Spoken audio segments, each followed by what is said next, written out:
Starting a business with your best friend sounds like a dream until you discover they've been embezzling from your joint account to fund their gambling addiction.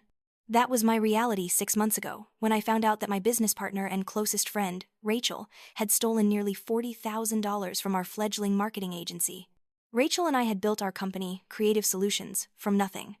We'd worked 18-hour days in my garage, lived on ramen noodles, and celebrated every small client win like we'd just landed a Fortune 500 contract.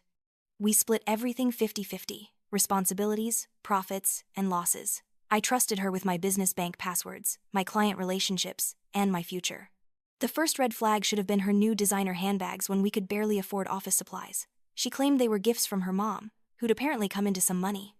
Then she started missing client meetings, always with elaborate excuses about family emergencies or health issues. When our biggest client complained about delayed deliverables, Rachel assured me she had everything under control. But our accountant's quarterly review revealed the truth. Small transfers had been happening for months, amounts just under the threshold that would trigger automatic notifications. The money was going to an account I'd never heard of. When I confronted Rachel, she broke down and confessed everything. The gambling had started as stress relief, just small bets on sports games.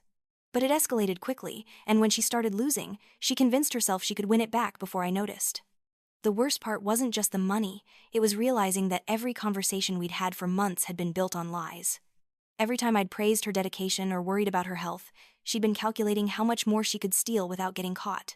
Standing in our shared office that night, looking at bank statements that showed the systematic theft of my dreams, I had to choose between friendship and justice, between forgiveness and accountability.